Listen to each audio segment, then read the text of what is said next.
नमस्कार मंडळी, तुमच्या दारात प्राजक्ताचे झाड आहे का? असेल तर तुम्ही खरोखरच भाग्यवान आहात आणि नसेल तर हे झाड लवकरच लावून घ्या. हे झाड कोणत्याही दिशेला लावले तरी शुभ मानले जाते, कारण हे झाड स्वर्गीय मानले जाते. ज्यावेळी समुद्र मंथन झाले त्यावेळी विविध रत्ने बाहेर आली आणि त्यावेळी प्राजक्ताचे झाडही बाहेर आल्याचे पुराणात म्हटले आहे. पांढऱ्या छोट्या पाकळ्यापासून गोलाकार फूल व नारंगी केशरी रंगाचा आकर्षक देठ असणारे हे फूल खूपच सुंदर असते आणि मलाही हे फूल खूपच आवडते. संस्कृतमध्ये याला पारिजातक असे म्हटले जाते. तसेच समोरून पाहिल्यास मध्यभागी केशरी गोलाकार भाग दिसतो. या सर्वामुळे हे फूल छोटे असूनही सुंदर दिसते. हे झाड देवेंद्रांनी श्रीकृष्णांना भेट म्हणून दिले आहे. हे झाड श्रीकृष्णांनी स्वर्गातून पृथ्वीवर आणले, पण पृथ्वीवर आणल्यावर हे झाड लावायचे कुठे यावरून तेव्हा सत्यभामा आणि रुक्मिणी माता यांच्यात वादविवाद झाले. अखेरीस सत्यभामांच्या हट्टापायी हे झाड सत्यभामांच्या अंगणात लावण्यात आले. पण श्रीकृष्णही चाणाक्ष होते आणि धूर्तही होते. त्यांनी दोघींपैकी एकीची बाजू घेतली नाही. या दोघींचेही समाधान केले. यासाठी हे झाड सत्यभामींच्या अंगणात लावण्यात आले. पण त्याचे पुढे असे झाले की त्या झाडाचे फुले रुक्मिणी मातेच्या अंगणात पडू लागली.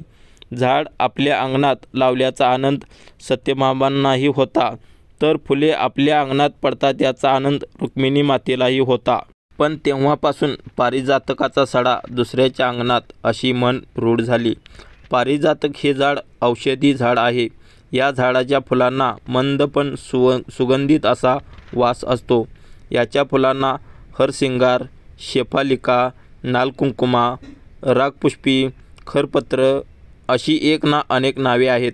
प्राजक्ताचे फूल भगवान शंकर व विष्णूंना अतिप्रिय आहेत.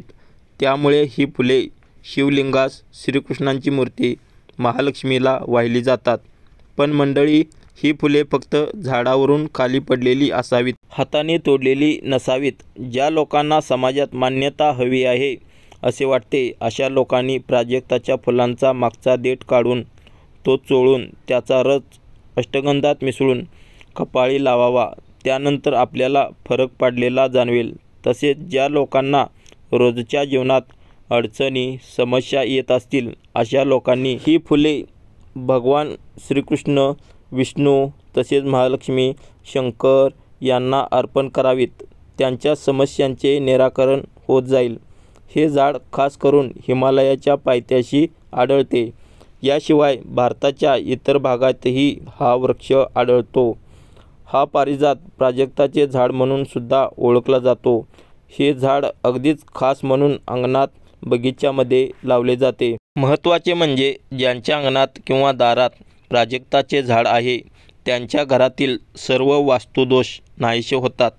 ज्या ठिकाणी पारिजातकाच्या फुलांचा सडा पडतो अशा सर्व ठिकाणी, मग ते झाड कोणाच्याही अंगणात किंवा दारात असू दे, अशा ठिकाणी माता लक्ष्मीचा वास असतो.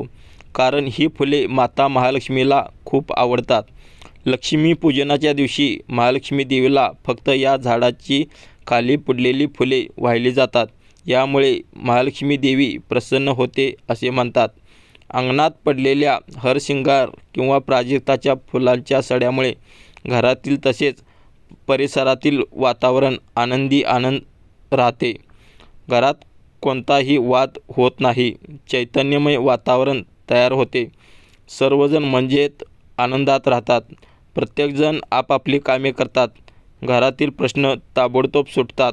वादविवाद असले तरी सामोपचाराने मिटून नाहीसे होतात आणि मैत्रीपूर्ण घट्ट असे नाते कुटुंबात बनते. त्यामुळे आपोआपच अशा घरात लक्ष्मी माता वास करते आणि लक्ष्मी मातेचा या घरावर वरदहस्त राहतो. या घराची भरभराट होते. त्यामुळे प्राजक्ताच्या झाडाचे तसेच त्याच्या फुलांचे असे दूरगामी परिणाम लोकांच्या आयुष्यात बदल करतात. घरातील क्रोधाची जागा प्रेमाने घेतली जाते व आळसाच्या जागी कष्ट करण्याची जिद्द तयार होते. वादविवाद टळतात. एकंदरीतच आनंदी, उत्साहात असणाऱ्या घराची आपोआपच भरभराट होते. तेव्हा असे वातावरण व्हायला ही प्राजक्ताची फुले कारणीभूत ठरतात. प्राजक्ताच्या फुलाबद्दल असणारा लोकांचा समज लोकांच्यात आमूलाग्र बदल घडवून आणतो आणि यामुळे प्राजक्ताच्या फुलाला किंवा झाडाला देवत्व प्राप्त होते। या झाडांच्या फुलांच्या सुगंधाने घरातील सर्वांचे मन शांत राहते, कुटुंबात आनंदाचे व चैतन्याचे वातावरण कायमस्वरूपी राहते, कुटुंबातील सर्वांचे आरोग्य निरोगीमय राहते, आयुर्मान दीर्घायू राहते। असे एक ना अनेक चांगले बदल या झाडामुळे किंवा झाडावरील श्रद्धेमुळे होत राहतात। त्यामुळे हे झाड अंगणात असणे महत्त्वाचे मानले जाते। या झाडाची फुले संध्याकाळ व्हायला लागली की फुले फुलायला लागतात आणि सकाळ व्हायला लागली की ह्याची फुले झडून पडायला लागतात। त्यामुळे परिसरातील तसेच शेजारील आसपासचे वातावरणही आनंदी व भक्तिमय होऊन जाते।